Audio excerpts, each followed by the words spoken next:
Miss Sharon, my mother-in-law, I know you said silence is golden, but I have to get this off my chest because today I'm mad, really upset. I sat down 5 hours in a dirty ass cell, mugshot print and everything. But you know what? As bad as things may be, you see, when you're blessed and you have a praying mother and a praying father, and you really believe in God, you don't mock God by putting your hand on Bibles and telling lies. Blessings fall all over you. And you see the quality in me, down to the officer saw the quality in me. Do you know that the charge that I actually had from her was a felony? It was a felony. And I didn't know it was a felony. This man could have booked me. And I wouldn't be able to come out. I would have to sleep over, go down to central booking and go through all of that. But he made me aware that I have a felony. And I said, but how is this a felony? And he said that it was told that I had all type of weapons and stuff, and I used the weapons on her and whatever, and I used the weapons in her forehead and all type of stuff like that. And I said to him, that's not true. And he was like, well, it actually went viral, so he saw some of it. Then I also showed him mine where I said, you know what? Look at this. I'm just tired of this whole thing. Because guess what? A lot of people don't know what went on that day. I let her go on her live and sweat like a rat and tell her version. Went back on live, and I was told, you know what, Toya, leave it alone. And that's what I did. And I let her go ahead and lie through her teeth. You understand? Saying that I locked her up and I want to take her away from her kids. I showed the man the video and I was like, I could have cracked this girl's skull. I could have did this. I could have did that. You understand me? And nobody could have stopped me. You understand? But at the end of the day, I'm frustrated, but I still have some sense in me, because remember, everybody's like, oh, you should have blood her up and you should have do this and you should have do that and whatever. But I know that if it get that serious, I might be joining my man for a while. I can't afford that. You understand what I'm saying? Because my kids depend on me. And you see family and friends that love me and y'all mad for me talking and whatever. Just understand this is what I need to do. Please don't even listen to it. Get off of it. You understand? But I have to vent.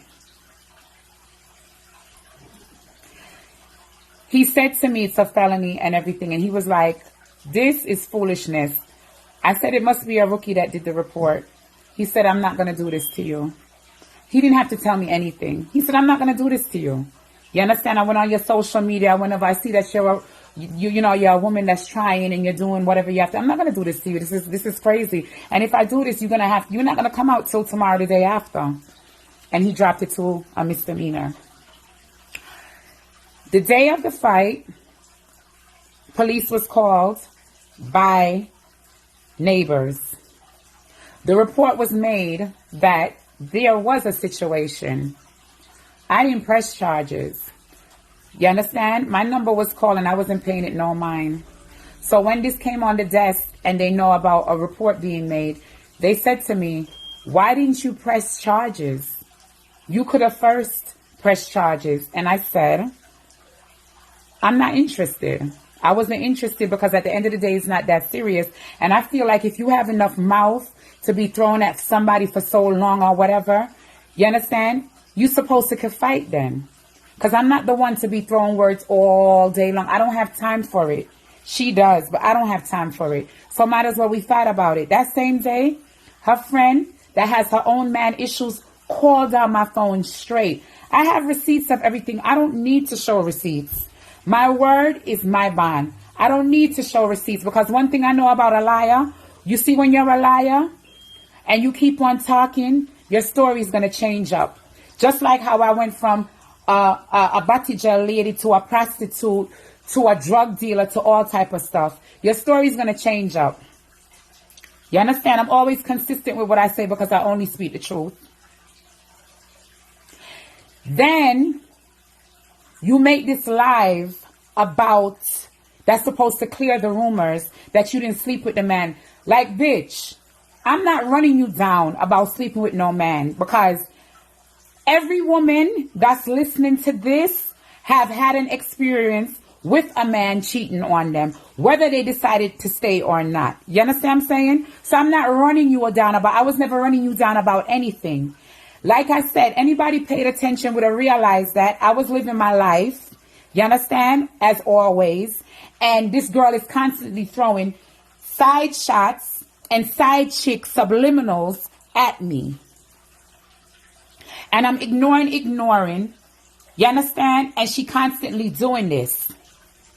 But yet you have your husband that make you shiver and yet you love him.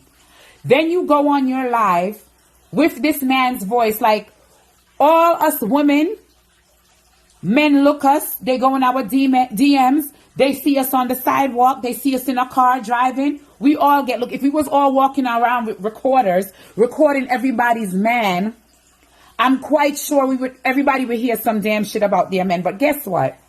Our next thing, you putting up this thing of I love you. You're so obsessed with me and my man that you couldn't even put up something that really is a receipt to confirm that you did not sleep with the man. Since that's what y'all on, because I'm just on this leave me the fuck alone shit. Let me do my grind and you go do your hair shit. That's what I'm on.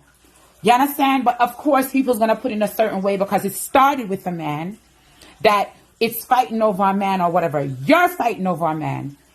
I'm frustrated with you on my fucking back because at the end of the day, the man is there. You understand what I'm saying? And like I said, I'm not leaving my man and throwing my man under the bus because the same G-Wagon that you said cost $15,000, yeah, he made that possible. The same chain that you said took 1 year, remind you, the chain was bought with a jeweler in 2019. He got locked up in 2020, right? He obviously got the chain in 2019. So that means that since he took 1 year, I got the chain when he was in jail because June 2020, he was not here. For June 2020 birthday, this is only a one part of it. This is what I got.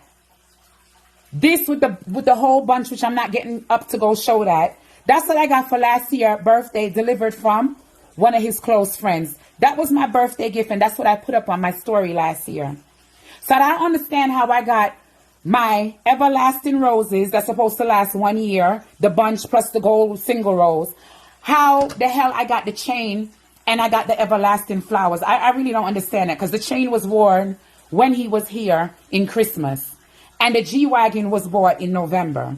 So I don't understand how I got the chain plus the G-Wagon, but yet I didn't get the chain until 1 year later. I don't really get that. But I understand you have to try to demolish me because you really have nothing on me. I have class. I could never want to be you. I could never want to look like you.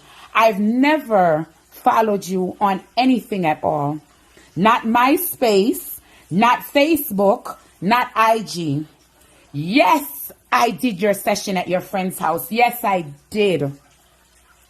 And after that, I didn't pay you no mind. You even called one of my ex-friends before I did it. Because you remember, I don't call people names like you. And I don't throw people under the bus because if I did, like, I could say so much things and have you and your friends going at each other. And I'm not even going to do that because I'm so much of a woman. I keep my focus on you, and your friend was calling my phone to fight. I keep my focus on you. You understand? Because the beef is with you. You understand?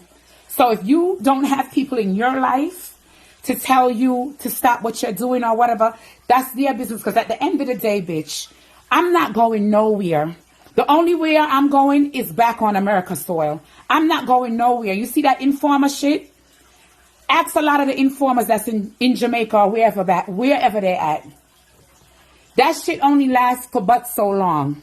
You understand? It's not my fault that you came to America and wasted your time and didn't look about yourself the right way. That you feel like you have to step on people and do all type of shit to continue your stay here. You understand? It's not my fault. Listen, and at the end of the day, you're talking about followers. I don't care about followers.